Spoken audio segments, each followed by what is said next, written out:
지난달 소비자 물가 상승률이 0.7%를 기록하며 5개월 연속 0%대에 머물렀습니다. 내수 부진과 석유류 하락 등이 원인으로 꼽힙니다. 전체 국민 소득 중 임금 노동자에게 돌아가 몫을 보여주는 노동소득 분배율이 지난해 반등한 것으로 나타났습니다. 정부가 내국인의 면세점 구매 한도를 상향 조정하는 방안을 검토 중입니다. 기획재정부가 하반기 경제정책 방향을 통해 구체적인 내용을 밝힐 예정입니다.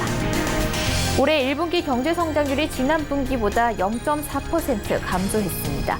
약 10년 만에 최저치인데요. 잠시 후 이슈 플러스에서 부진한 한국 경제를 진단하겠습니다. 뉴스 플러스 잠시 후 뵙겠습니다.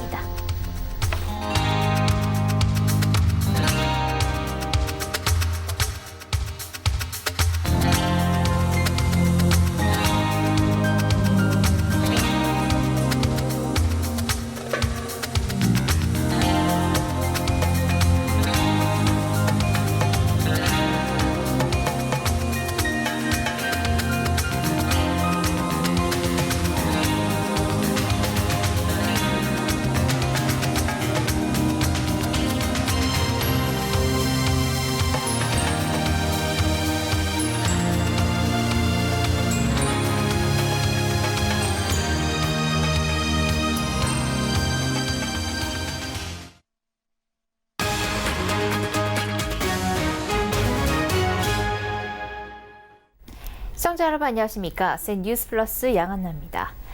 지난달 소비자 물가가 1년 전보다 0.7% 오르며 낮은 수준을 기록했습니다. 이로써 올해 소비자 물가 상승률은 5개월째 1%를 밑돌고 있습니다. 이처럼 저물가 추세가 이어지는 배경에는 내수 부진과 석유류 하락 등이 꼽힙니다. 김혜영 기자입니다. 지난달 소비자 물가 상승률이 또다시 0%대를 기록했습니다. 5월 소비자 물가는 1년 전보다 0.7% 올랐습니다. 올해 소비자 물가 상승률은 1월 0.8%를 기록한 이후 2월 0.5%, 3월 0.4%, 4월 0.6%를 나타냈습니다. 5개월째 0%대 저물가 추세가 이어지고 있는 겁니다. 이는 지난 2015년 2월부터 11월까지 10개월 연속 0%대를 기록한 데 이어 두 번째로 긴 기간입니다. 품목별로 살펴보면 지난달 저물가는 채소류와 석유류 가격 하락에 영향이 큰 것으로 분석됐습니다. 우선 채소류는 9.9% 떨어지며 전체 물가를 0.15%포인트 끌어내렸습니다. 석유류 또한 1.7% 하락하며 전체 물가를 0.08%포인트 낮췄습니다. 이와 함께 집세와 공공서비스가 각각 0.1%와 0.2% 하락했고 개인 서비스도 1.5% 상승에 그치면서 전체 서비스 물가 상승률이 0.8%에 머물렀습니다. 통계청은 일부 내수 부진에 석유류 가격이 낮았고 무상급식과 무상교복 등 복지정책 확대가 저물가에 영향을 준 것으로 분석했습니다. 서울경제TV 김혜영입니다. 한국은행에 따르면 지난해 노동소득 분배율은 63.8%로 2017년 62% 대비 1.8%포인트 상승했습니다. 노동소득 분배율이란 한 나라에서 한 해 생산활동으로 발생한 소득 가운데 자본을 제외한 노동에 배분되는 몫을 가리킵니다. 급여, 즉 피용자 보수를 국민소득으로 나눠 계산하는 식입니다.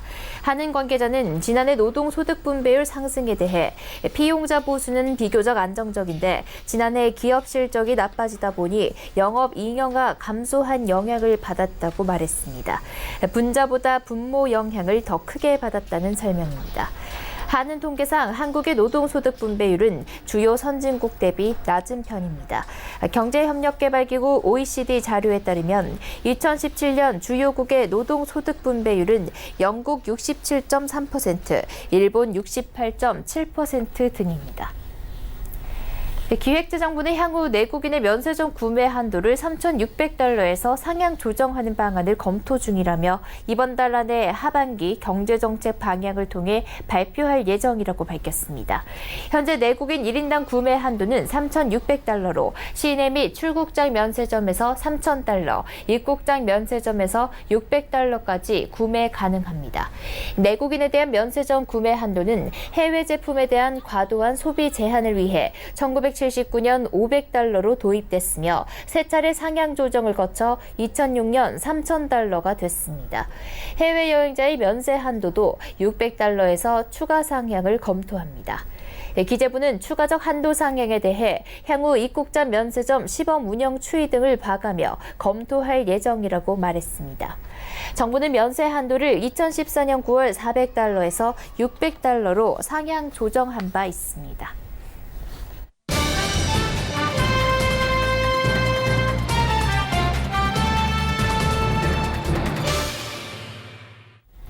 한국은행은 오늘 지난 1분기 경제 성장률을 발표했습니다.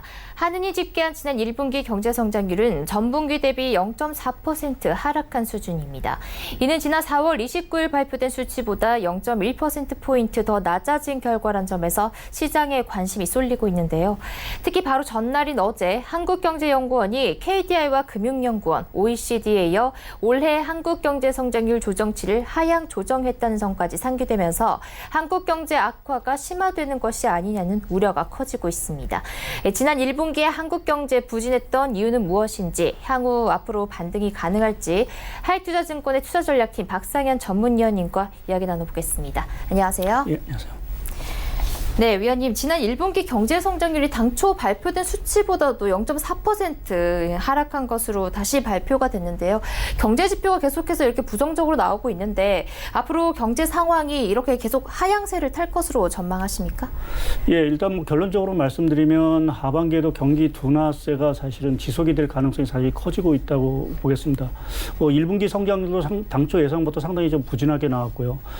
이러한 원인 중에는 국내 설비 투자라든지 국내 수출 경기 자체가 상당히 예상보다 하락 자체가 심했는데 최근에 대외 상황, 특히 미중 무역 갈등 자체가 장기화될 수 있다는 어떤 그러한 가능성은 국내 수출 경기와 또 설비 투자 자체를 추가적으로 더 악화시킬 수 있다는 점에서 하반기에도 경기 불안, 경기 둔화 흐름 자체가 지속될 여지가 커지고 있습니다.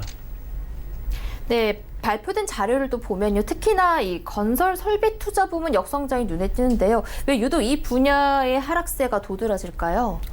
예, 우선 건설 투자 같은 경우는 최근 정부의 주택 규제 이러한 것들로 인해서 주택 가격의 조정세 자체가 상당 부분 좀 이어지고 있다는 여파가 상당 부분 건설 투자에 부정적인 영향을 미치고 있고요. 또 정부의 재정 지출 자체가 과거의 인프라 투자 중심에서 복지 중심으로 사실은 좀 전환된 것도 여전히 설비 투자에 좀 부진한 어떤 원인으로 작용하고 있습니다.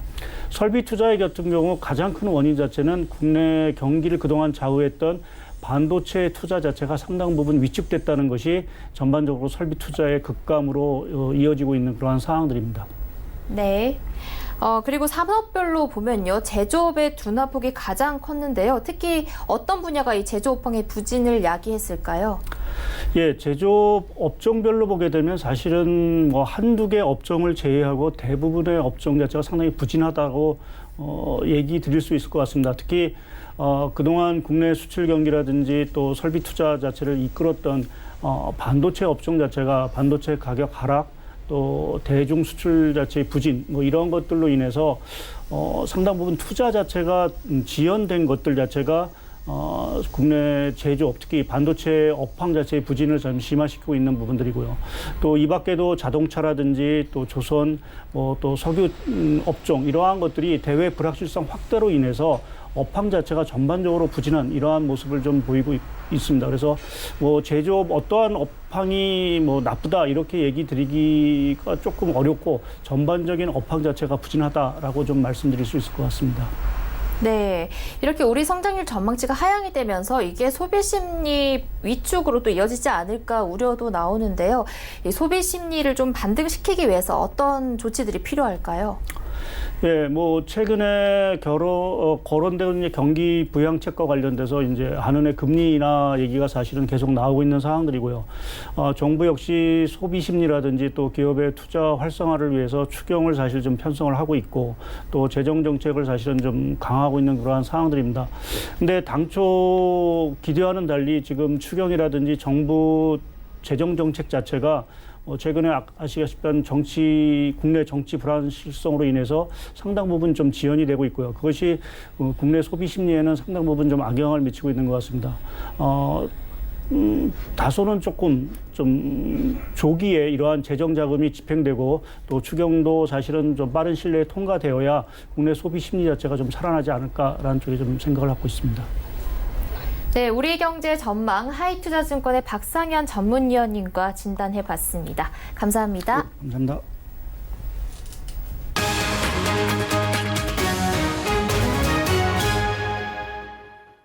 네, 지난 5월 주요 은행의 개인 신용대출 규모가 전달보다 큰 폭으로 불어났습니다.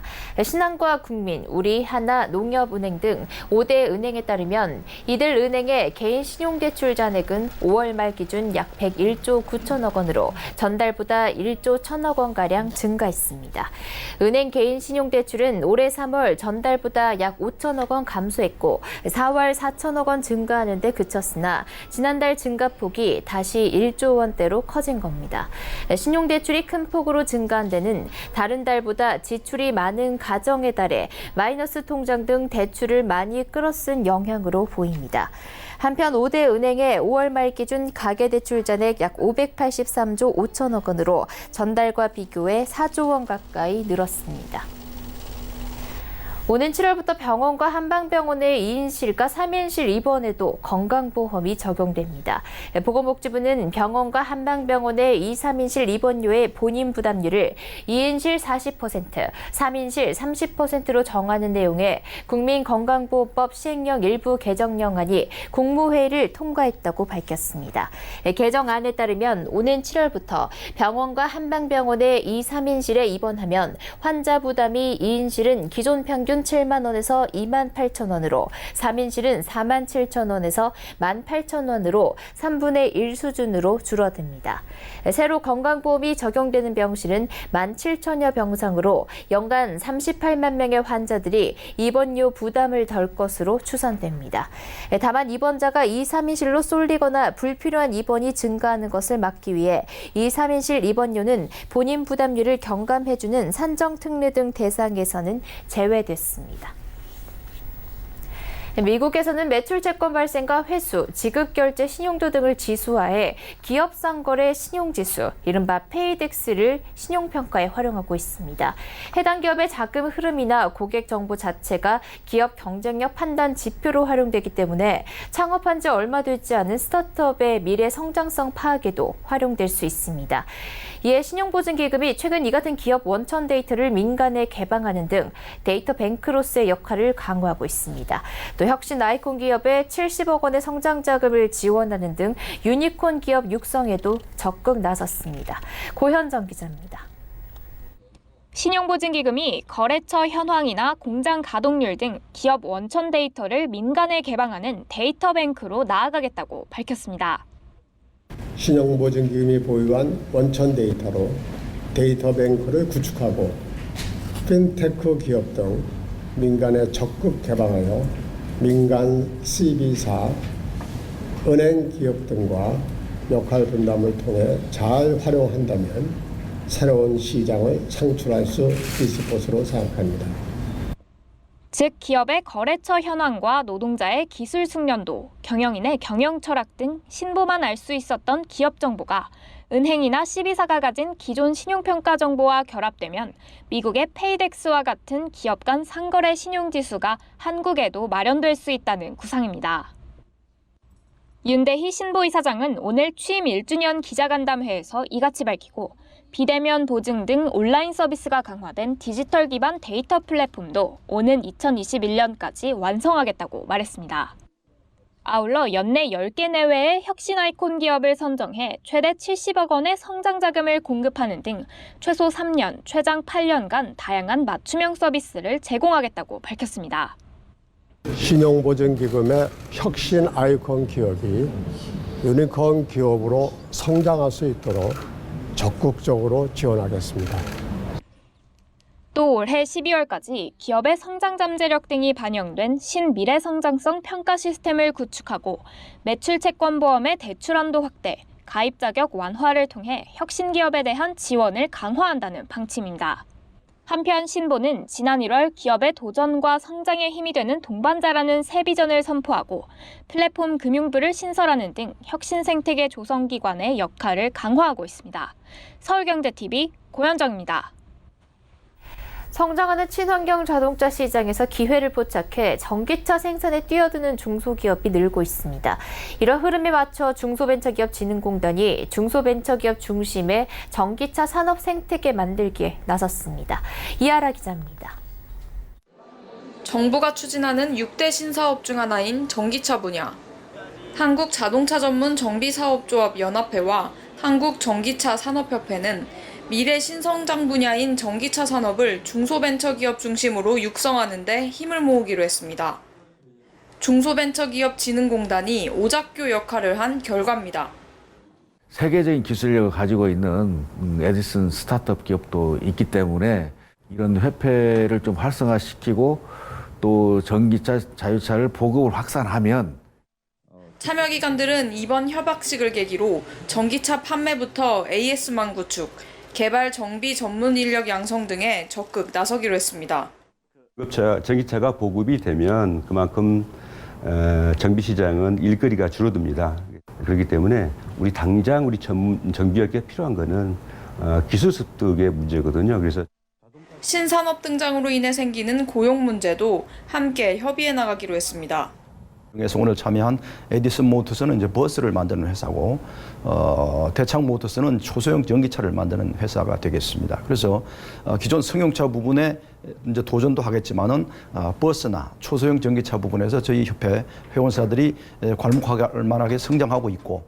한편 중소벤처기업진흥공단은 그동안 한국전기차산업협회 창립을 지원하고 새만금 지역 전기자율차 메카 조성을 위한 업무 협약 체결, 상생형 지역 일자리 모델 발굴과 확산 방안, 국회 토론회 개최 등 전기차 산업을 중소벤처기업 중심으로 육성하기 위해 힘써왔습니다. 서울경제TV 이하라입니다.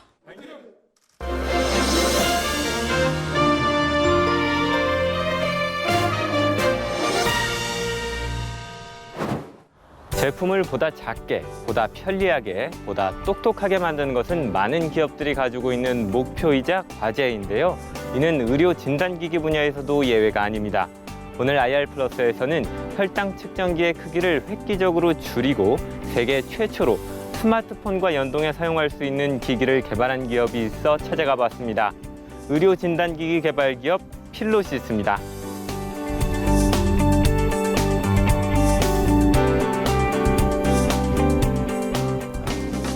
기술의 발전으로 혈당 측정기의 종류는 정말 다양해졌지만 작고 편리하면서도 체계적으로 혈당을 관리할 수 있는 제품은 많지 않을 텐데요. 필로시스는 손가락 한 마디 정도의 크기로 휴대하기 편하고 스마트폰에 연결해 혈당 상태를 구체적으로 파악할 수 있게 만든 혈당 측정기를 개발해 주목을 받고 있습니다. 지난 2003년 설립한 필로시스는 체외의료 진단기기 개발 전문 업체입니다. 필로시스의 경쟁력은 연구개발 인력, 독자적인 기술과 제품, 이를 통해 획득한 특허 등 세 가지로 나눌 수 있습니다. 필로시스는 현재 카이스트 전기전자공학과 석사 출신 최인환 대표를 필두로 전체 140여 명의 임직원 중 약 30%가량이 연구개발 인력으로 구성되어 있습니다. 2009년도에 진입을 해서 성공적으로 어느 정도의 매출을 만드는 회사는 전세 한 2군데 정도밖에 없는 걸로 제가 알고 있는데, 저희가 그런 이제 두 회사 중에 하나에 들어갈 수 있었던 것은 결국에는 어떤 창의적인 기술 인력들이 바탕이 돼서 가능하지 않나라고 생각하고 있습니다. 이처럼 탄탄한 연구 인력을 바탕으로 필로시스는 2009년 세계 최초로 이어폰 단자를 통해 스마트폰에 꽂아 사용하는 혈당 측정기를 개발해 세계 10여 개 국가에 수출하고 있습니다. 필로시스의 혈당 측정기는 자체 개발한 스마트폰 앱과 연동해 사용하도록 만들어졌습니다. 자신의 키와 몸무게 등 신체 정보와 공복, 식사 후, 취침 전 등 혈당 측정 시점의 상태를 앱에 입력하면 측정이 가능합니다. 필로시스의 앱에서는 혈당 측정 목표를 설정할 수 있고 알람 기능을 통해 제 시간에 잊지 않고 측정할 수 있습니다. 제품을 스마트폰에 이어폰 단자에 꽂고 체열침으로 피를 한 방울 내 용지에 흘려 넣으면 측정이 시작됩니다. 필로시스의 혈당 측정기는 혈액중 적혈구, 백혈구 등을 제외한 혈장을 통해 혈당을 측정하는 신기술을 활용해 정확도를 높였습니다. 혈액을 넣은 후 5초면 혈당 측정이 완료됩니다. 측정이 끝나면 앱에서 자동으로 측정값을 기록하는데 지금까지의 기록을 측정 시점별로 모아 표로 볼 수 있어 효율적인 혈당 관리가 가능합니다. 앱에서 바로 자신의 혈당 통계를 병원 등에 전달할 수 있는 공유 기능도 있습니다. 같은 방식으로 반려견의 혈당을 측정할 수 있는 측정기도 개발해 반려견 관련 시장 확대에도 대응하고 있습니다. 스마트폰을 활용하는 제품의 경우 스마트폰과 제품의 호환성이 무엇보다 중요한데 필로시스는 국내 주요 통신사와 연계해 매달 호환성 테스트를 진행하고 있습니다. 이 같은 종합 당뇨 관리 기술 개발을 통해 수십 개의 특허를 확보하고 있다는 점은 필로시스의 주요 강점으로 꼽힙니다. 스마트폰을 활용한 혈당 측정 방법 등 기술에 대한 특허뿐만 아니라 제품 디자인에 대한 특허를 더해 현재 필로시스가 보유한 출원, 등록 특허는 약 35건, 해외는 약 20건에 달합니다. 현재 개발 중인 기술과 제품을 더하면 특허 수는 더 늘어날 예정이라는 것이 필로시스 측의 설명입니다. 뛰어난 제품과 기술로 필로시스의 실적도 꾸준히 상승세를 보이고 있습니다. 지난 2016년 100억 원 수준이었던 필로시스의 매출은 2017년 210억 원대로 늘었고 지난해에는 300억 원을 돌파했습니다. 영업이익도 2016년 13억 6천만 원에서 2017년 46억 5천만 원, 지난해 78억 3천만 원으로 매년 30억 원 이상씩 증가했습니다. 인공지능 접목 스마트 앱 등을 통한 올인원 혈당관리 시스템 개발에 집중하고 있는 필로시스는 최근 인수한 필로시스 헬스케어를 통해 다양한 만성질환에 대응할 수 있는 기업으로 발전할 계획입니다. 저희가 전체적인 당뇨 환자들의 당뇨 관리 토탈 솔루션을 제공하는 회사로 좀 변신을 하고 있는 중이고요. 그러기 위해서 저희가 상장되어 있는 회사를 하나 인수해서 저희가 필로시스 헬스케어를 다시 발족시켜서 서비스를 더 좋게 공급할 수 있도록 저희가 지금 구상을 하고 있고 장기적으로는 만성질환자들의 삶을 더 건강하게 살 수 있도록 관리할 수 있는 토탈 솔루션을 제공하는 회사로 변신하려고 하고 있습니다. 필로시스는 상장사 토필드의 지분 7.21%를 인수해 지난달 사명을 필로시스 헬스케어로 변경한 바 있습니다. 필로시스 헬스케어를 통해 서비스 부문에 더욱 집중하고 현재 정부 지원을 받아 개발 중인 패치형 연속 혈당 측정기로 2020년까지 글로벌 탑 10 기업에 진입하겠다는 것이 필로시스의 목표입니다. 서울경제TV 김성훈입니다.